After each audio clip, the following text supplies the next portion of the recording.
70% de la croissance démographique de la Guyane se situe dans l'ouest. La ville de Saint-Laurent-du-Maroni représente la commune où la pression démographique est la plus forte en Guyane. Conséquence directe, des squats de plus en plus nombreux, un peu partout dans la ville. Il y a pratiquement, je dirais, 400 personnes, 500 personnes à mettre à la rue. Il faut qu'on me donne une solution de relogement. Le phénomène n'est pas nouveau à Saint-Laurent-du-Maroni. Depuis une dizaine d'années, la municipalité tente de contenir la pression.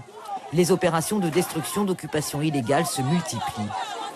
Une explosion de la population spectaculaire, avec 6500 naissances par an. À cela s'ajoute une autre donnée, l'arrivée massive de demandeurs d'asile sur la commune. 5000 en 2016, selon le maire Léon Bertrand. Devant cette situation, le conseil municipal de Saint-Laurent a pris une motion fin 2016. Une motion en forme de cri d'alarme. Ça vient densifier les squats que nous avons. Je ne parle pas non plus de problème d'éducation des enfants. Donc il faut véritablement alerter tout le monde et c'est le but de cette motion-là.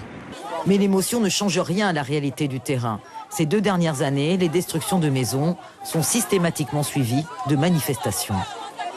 On occupe un terrain qui est derrière l'hôpital parce qu'on n'a pas de logement. Moi, je suis Saint-Laurentoise. J'ai 5 enfants ici en Guyane et j'ai pas de maison. Ça fait 8 ans que je dépose des dossiers pour pouvoir trouver un logement. Je ne trouve pas. Je suis de plus en plus inquiet parce qu'aujourd'hui, à chaque fois, il y a un barrage qui s'érige. J'ai l'impression que les gens laissés Saint-Laurent-du-Maroni, quand je dis les gens, je parle bien entendu à la fois de l'État, mais je parle aussi des autres partenaires, laissent le maire de Saint-Laurent-du-Maroni se dépêtrer seul dans une situation qui regarde la Guyane tout entière. Je commence à dire qu'il y en a assez et qu'on a intérêt véritablement de nous accompagner, de m'accompagner, sinon les choses risquent de mal se terminer. Saint-Laurent-du-Maroni peut être vraiment l'endroit où les choses vont négativement commencer.